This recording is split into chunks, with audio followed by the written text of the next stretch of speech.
Dear students and the participants of the course on railway engineering, today we are going to start with another aspect which is related with the tracks and the interconnections of the signals along with the points and switches, that is interlocking. If you remember, in the previous lecture we completed discussion on the signals, and in that lecture we talked about the subsidiary signals wherein the shunt signals, the calling on signals, repeater signals and the co-acting signals were discussed. After that, certain indicators were taken up and these indicators were related with the points, with the speed, the shunting, the cautions needs to be provided or the need to stop, or there is a location where the level crossing is being provided. So, for that also the indicators was discussed along with the grades. In today's discussion, we will be talking about three things. The first one is the various principles of the interlocking systems. The second is the standards of interlocking, and the third thing is the isolation. The isolation of the tracks on which the trains are going to move, so that there is no hindrance, there is no crossover, there is no conflict between the movement of the trains. So, let us start our discussion on interlocking systems. Now, this is an arrangement of signals, points as well as the other required appliances which needs to be interconnected with each other, and these interconnections they can be done either in the mechanical form or they can also be done in the electrical form, or there can be mechanical electrical combination. Now, their operations they take place in a predetermined sequence.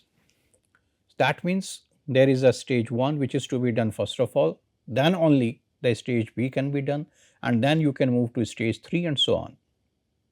It is not that in any arbitrary randomized manner those stages can be done to set the route for a train, and this ensures that the conflicting movements are not there, and these conflicting movements which are being caused because of the setting of the signals and the points, and the trains which are being allowed to run on the track on the basis of the indications being given by those signals.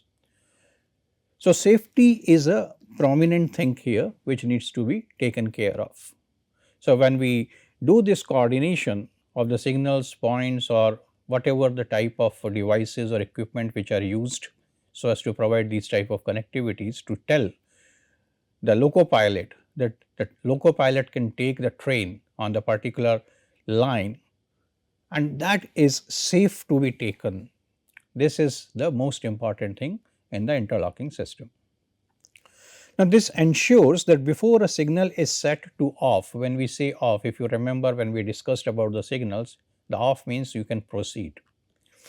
The route which the signal controls is properly set, logged and held.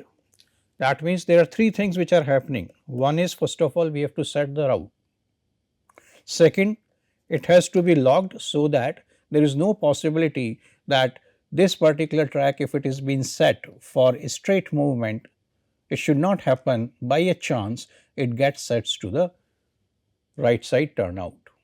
So, it needs to be logged in that position, and then as soon as the train starts moving on that particular route, it should be held till the train is there on that route, it has completed that particular route, then only the things can be taken back. That means it can be released and can be used for the movement of any other train. It also ensures that the signals and points, the operation of which would lead to conflicting movements, are logged. That is what we said under the 3 points. First of all, set them, log them and held them in position. So, once it is being done, it means the locking is being done, and because of that locking there is no possibility of a movement of a train on some other track. So, it will move into the desired direction. And at the same time, because the locking is being done, whatever the possibilities can be there of the conflicting movements, it may happen that if the locking is not proper, is it possible that a train can come from the straight as well as it can come from the turnout side, And if this is happening, then there is only one single track on which the both of the trains has to move. It will be a disaster. So, looking at that aspect, if it is being set for the main line, that is you are going straight, then it means the distances which have been provided here in terms of the switches, they are being adjusted, and then they have been kept in that particular position by by a provision of a locking system. Now, the combination of signals and interlocking systems is set such that in the event of a failure, the signal turns to on position. That means it says stop. The failure has occurred. So, in all failure conditions, it is going to stop the traffic, and that is where it ensures the safety of the trains as well as the safety of the passengers or the goods which have been taken in that train. The points and switches, they are set in such a way that the cabin man cannot lower the signal for the reception of a train unless the corresponding points have been set and locked. Now, there are different people who may be coordinating here. You must have seen when you have traveled by a train, we are approaching say a station, then before the station and after the station there is a cabin provided, usually being termed as north cabin or the south side cabin, and in that particular cabin there is a mechanism by which we can control the movement or we can control the setting of the points and switches. And when we are doing that, along with that, the signals can also be set with respect to the movement of the trains on those tracks. So, that is what it is saying, that the cabin man cannot lower the signal for the reception of a train unless the corresponding points have been set and locked.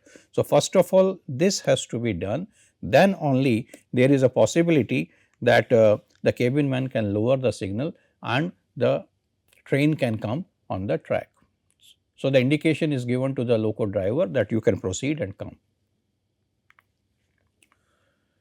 Now, why there is a requirement of coming with this type of a interlocking system? Now, whatever discussion we have done so far in our different lectures from the very starting, you must have observed that the things are changing a lot. There is an increase in the network. In the very first lecture, we talked about the network density, the utilization, the route density, all those things. And there is a tremendous increase. And by 2050, if you remember, we discussed that it is going to be saturated, whatever is available at the moment. So, this increase in network has increased the number of points and signals, because now you are providing the connectivity in different directions. You are providing a connectivity from A to B, used to be a straight one, but now there is a possibility you are providing is to C, but at the same time the C is also being connected to B, or there can be another location which is further connected and is being connected to B as well as is connected to C. So, you find that there are various locations where the points and crossings will be there. The location of signals are going to be there, because these distances may be say 500 kilometers. So, only one signal is not going to work here. It is going to be divided into number of parts, and each section which is defined as a block is controlled by the signals being provided. Then increase in the speed on the tracks. Now, we are talking about the high speed tracks, the HSR conditions or the rails. We are also working on the Ahmedabad Mumbai network, which is a high speed network. Now, when these type of things are increasing, the safety requirements are also increasing a lot. And this safety is to be ensured for a train which is moving on a track or on a line, and which has our crossovers of the different lines, or the meeting and merging or diverging of the number of lines in terms of the turnouts. And that is where there is a possibility of a conflicting movements which can come up. And so, as to reduce that, we need to go for that interlocking system. And this interlocking system, it makes the arrangements of points and signals foolproof, thus eliminating the possibility of the conflicting movements of trains. Now, what are the principles which govern the interlocking system? So, we will be discussing about those principles one by one. Very first thing, it must not be possible to turn a signal to off position for an approaching train unless the route on which the train is going to be received is properly set, locked and held. So, the train is moving on a track like this. So, going from A to B, and then at the same time there is a possibility that the tracks are being crossed by another tracks also. So, when we are setting the route, it is not that from A to B, which is 1000 kilometers, 500 kilometers is being set in one go. We set certain distances only, and if we set those certain distances, we ensure that when the train moves on this particular line, there is no possibility of a train coming from the other side, there is no possibility of a train coming from the back side is going to hit it if it is coming on a higher speed.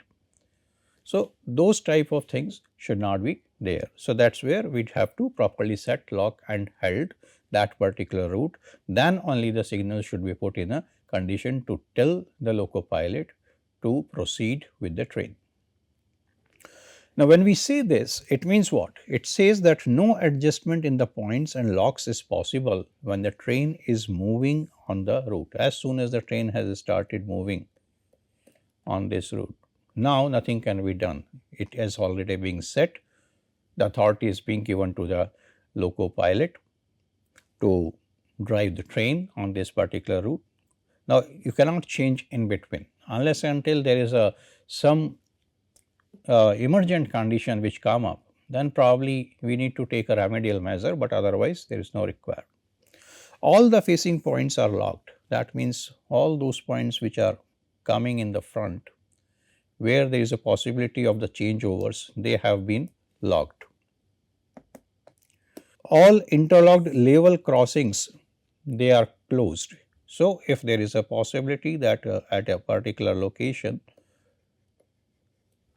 a road crosses the railway line, then in that case at this point we have to close the gate.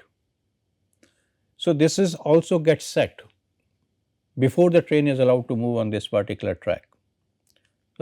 So, all of these things are coordinated with each other. Then another thing is, it should not be possible to turn any two signals to off position at one time, which would lead to conflicting movements. So, any signals which are there at the back side, it should not happen that you put them in the off position, one train is moving, there is another train is also coming on the same track or is going to merge on that track or is going to cross that track. So, that sort of a situation should not arise. It should not be possible for loose wagons to interfere with the route for which the points are set and the signals are being put to off position. Now, these loose wagons means it is being set for this particular route and there is a one connectivity which is coming. Now, when it is being set, it means at this point there is a discontinuity in a sense that if a train comes here, it will not be able to move on this track. So, that is not possible when this train is continuously moving on the main track. So, if there is any loose wagon which is available here, means the wagons which have been stored, maybe say if you talk about in terms of sidings which can be there in the yards, which has sorting sidings, the reception sidings, the dispatch sidings, all those things are there. So, it should not happen that the wagons which are being placed on these sidings, they start moving to this. So, if this is not being locked, there is always a possibility. So, the route has to be fully isolated. It means at this point some discontinuity is being created in some form, so that this route is not being connected with the rest of the routes, with the rest of the loop lines or the branch lines, and there is no possibility of anything coming from any of those lines on the main line if the traffic is on the main line. The same is true for the setting of either a branch line or a loop line. Then the next is the route for which the points are set and the signals taken to off position should be clear of any obstruction. So, route has to be clear unless until this has been ascertained by the station masters. So, if it is found that there is a problem, then that route is not going to be set, the signals are not going to be put on a off position. So, first of all you have to ascertain, you have to, the station master or SM has to see that if the train has to move in this particular block, then this block is available, and this is decided on the basis of the station master at point 1 and the station master at point 2. They both will interact, and then it will be found that yes, the train can move in this particular block, and accordingly the things will be set, logged and held. Once the signals are put to off position or proceed condition, it should not be possible to make adjustments in the points and locks on the route, including those on the isolated routes. Because as soon as you try to go for any of the adjustment, there is always a possibility of an error. And that error, in the case of the trains moving on the track with so many wagons, wherein so many passengers are traveling or a lot of the freight is being carried from one location to another, this will be a disastrous situation. So, this is also need to be care. Then no interlocked gate should be released unless the signal is replaced to on position. Okay, so whatever the gates, which as say we talked about the level crossing gate. So, the level crossing gates, they are interlocked. Interlocked means as soon as the route is being set and as soon as the train is going to approach on that particular section, the gates which are controlling the road traffic, they will come down, will close the road traffic to move on across the track. So, means the levers connecting to points and signals should be interconnected and operated in a particular sequence. And when we talk about in terms of the levers, which is a mechanical system, so there we used to do basically a pulling and putting it back or bringing it to the normal situation. So, the levers are there, you might have seen in certain movies also, you might have seen in on the track also, on the side of the track too. Some levers are there, so you have to put those levers back and forth. So, if it is a straight, maybe a normal condition, if you pull it back, then it will give certain other indications. So, we will be talking about those things also when we will take up that mechanical system. Now, let us talk about the standards. So, there are 4 standards. So, standard 1 is for the speeds up to 50 kilometers per hour. There are different points on the basis of which the comparisons can be done, and those have been taken up in these slides. So, first one is an isolation. So, in the case the speeds are less than 50 kilometers per hour, so it is not compulsory to go for isolation. The operation of points, locking and detection, this is being done with the help of the point machine. The train detection, it has to be on all run through lines, means the line on which the train is going to continuously move. So, the train detection has to be done. So, it means we need to identify, yes, on this particular route and these are the different sections, now the train is here. So, we will be able to know in the cabin, in the control room, yes, now the train is moving here. Then what type of authority is going to be provided, whether it is a multi-aspect color light signaling or a movement authority is to be given in the form of say token or something. So, here in this case it can be MACLS, that is a multi-aspect color light signaling system. Then blocks, now as I said that these are the blocks. So, this is 1, 2, 3, 4 and so on. So, how they are working? Are they working with an automatic system or an absolute system? So, here these are permitted including the token working. That means a token is being released, it is being given to the driver or the loco pilot, and that becomes an authority to move. Then relay type of an interlocking or an electronic type of an interlocking, it can be either of those, it can be relay interlocking or electronic. Then double distant and automatic signaling, these are not compulsory. Last vehicle verification. Last vehicle verification means a train is moving and its train has number of wagons. So, it is moving in this direction. So, this becomes the last one. So, how to identify that this last coach or wagon has crossed. So that's last vehicle verification we are talking in this case, but when the speeds are lesser, it's not compulsory. Mobile train audio communication or the LTE or any other technology. LTE is the long term evolution technology. It's a sort of a wireless technology. Here again, that's not compulsory.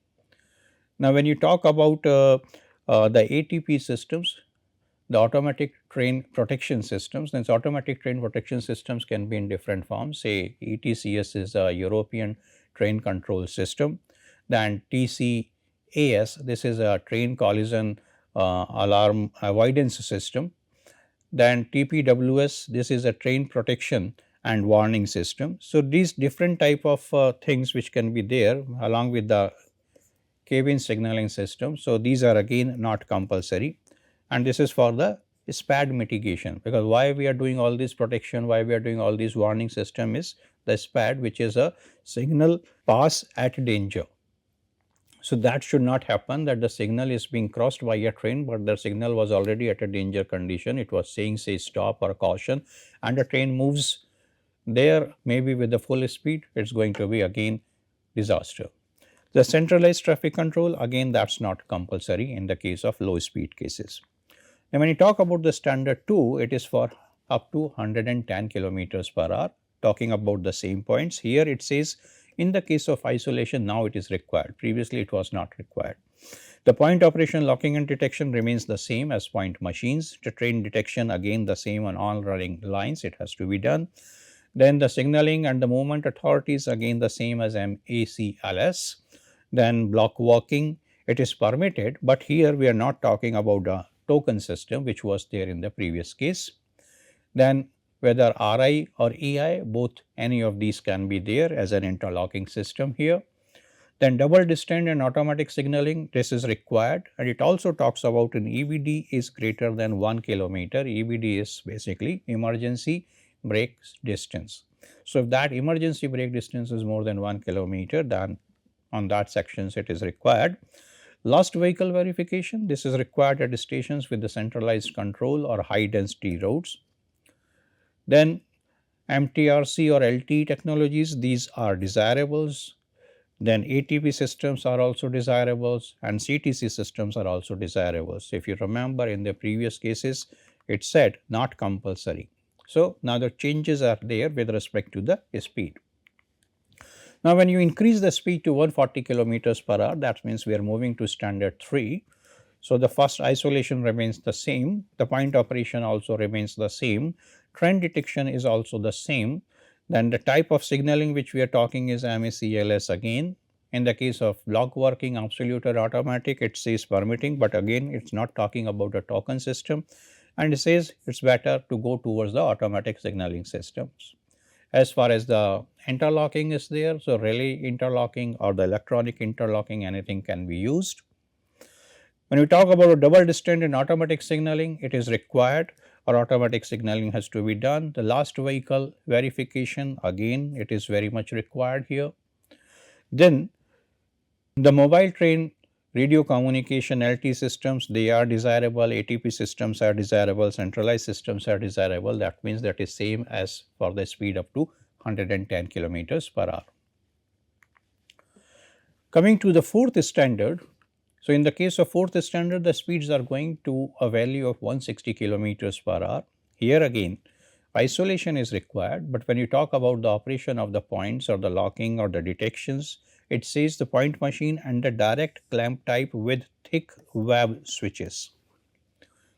If you remember in the case of the switches, we have discussed the various types of switches which can be there. So here we are talking about the thick web switch which should be used. Then train detection has to be there on all the running lines. So then only we will be able to understand where the train is. If something has happened, then according to the rest of the signals or the points and the crossings can be set. Then MACLS signaling a movement authority. So both are given here. When you talk about the working of a block, then the same as we talked in the case of 140 kilometers per hour, it says permitted, excluding token working or automatic signaling. Then the relay and electronic interlocking has been same in all the cases. The double distant automatic signaling, this is required, or the automatic signaling can be done. Again, this is same as for a speed of 140 kilometers per hour. Last vehicle verification is very much required. Then MTRC, LTE or any such technology is also required. Previously it was desirable. ATP systems, again they are required. If you remember, previously we said they are going to be desirable things.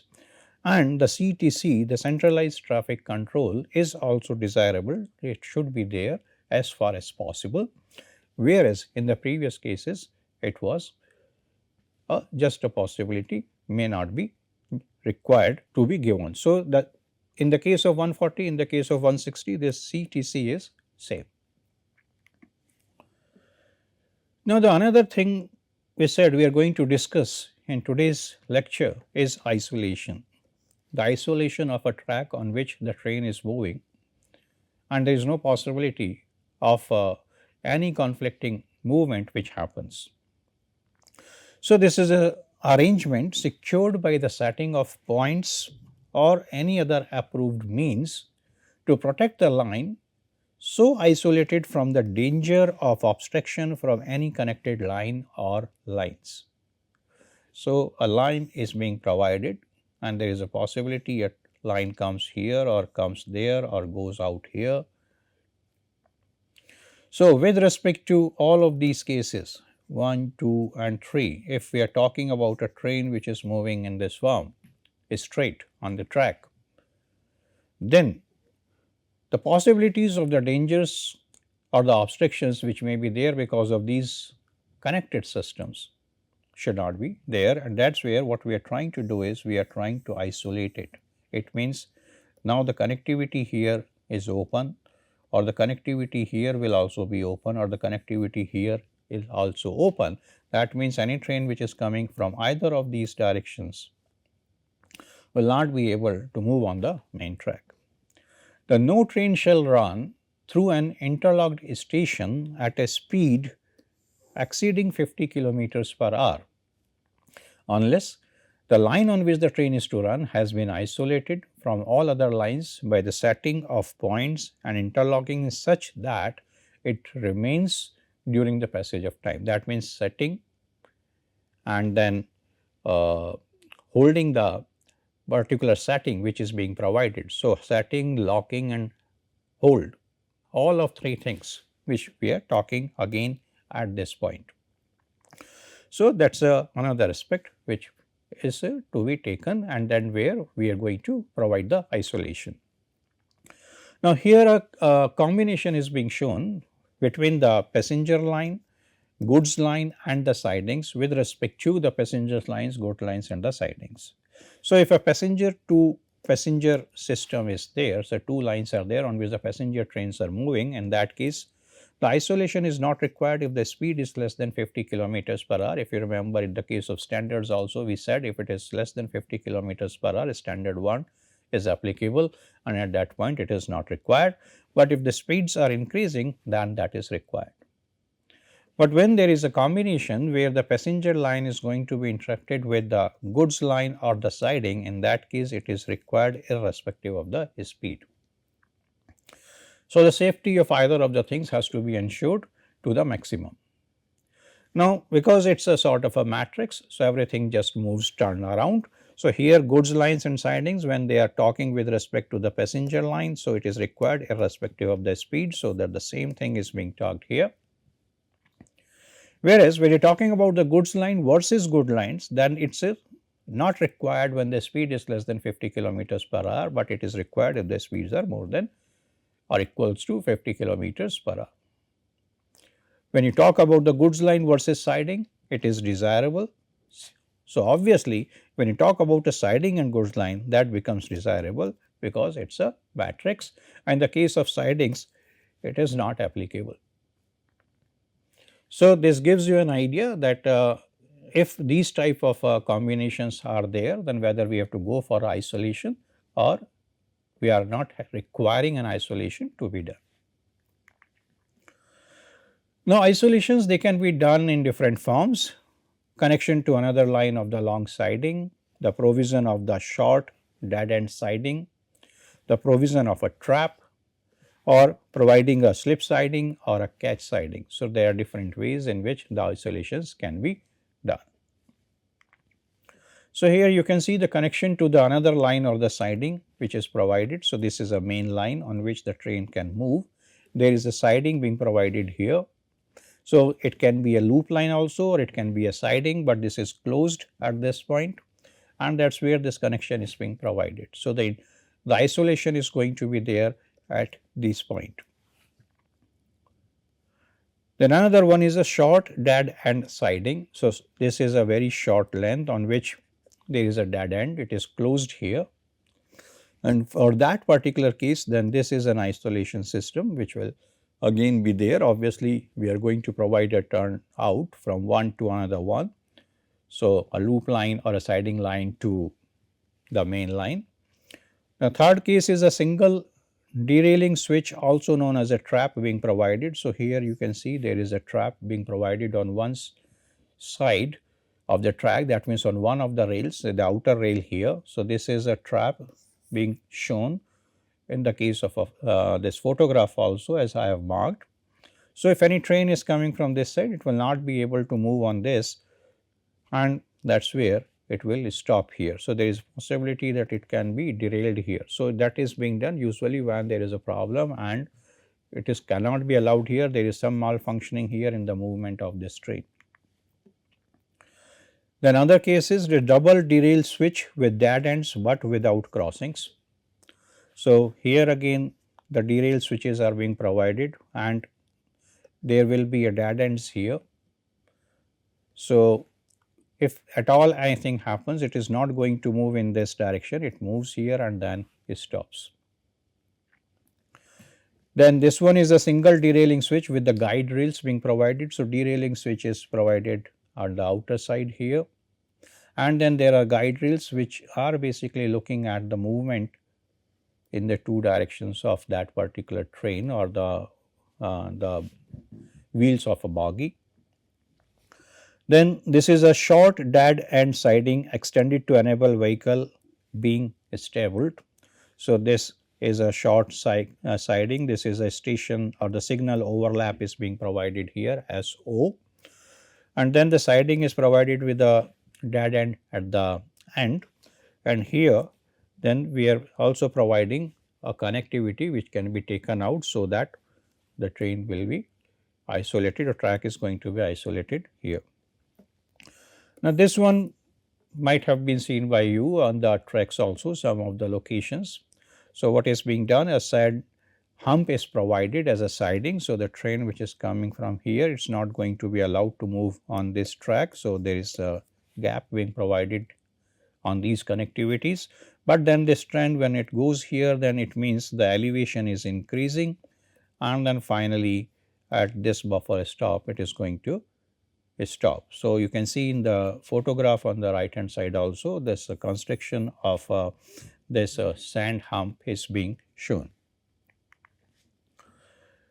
Then for all gauges, the maximum permitted gradient within the station yard is 1 in 1200. So, that is the gradient which is provided. At this particular gradient, mostly the wagons are not going to move under the gravity conditions, or even if there is a movement can be very easily controlled. Now, in case of the steeper gradient, if they are available very near to the station yards, then the special types of sidings are provided. So, there is a slip sliding which is provided when the gradient is steeper than 1 in 100 and it is falling away from the station. So, if the station is provided here and that is a siding being given. So, it is being provided at 1 in 100, but then it is falling away from the station, it is going away from the station. It protects the block station, it prevents unauthorized entry of the vehicles into the next block station. Then there is another type of siding which is a catch siding. These are provided if the gradients are further steeper and they are 1 in 80 and they are falling towards the station. Here again it will prevent the unauthorized entry of the vehicles into the station, and the trap uncontrolled vehicles coming from the block stations, those will also be taken care of. The slip sidings and the catch siding points must be interlocked with the block instruments. So, the block instrument we will be discussing when we take up the rest of the interlocking systems. Normally, the point of such siding should be set for siding and should not be used for shunting or stabling purposes. So, whenever the train has to be taken there, so now the points are set for the siding, so it will go on the siding and the isolation is being performed here. So, here you can see that there is a slip siding being shown. The slope is 1 in 100, which is away from the station side. So, there is a main track and then there is the loop lines also provided, buffer lines and the short sidings are provided on those, you can see here. So, the slip slidings due to gradient steeper than 1 in 100 falling away from the station in the closed neighborhood, that is the one which is shown in this diagram, whereas this is another diagram where the catch siding is being shown with a slope of 1 in 80, as you can see, and it is falling towards the station. So, you can see that how the slope is being shown. So, these are the ways, these are the type of connectivities which are possible at any such station.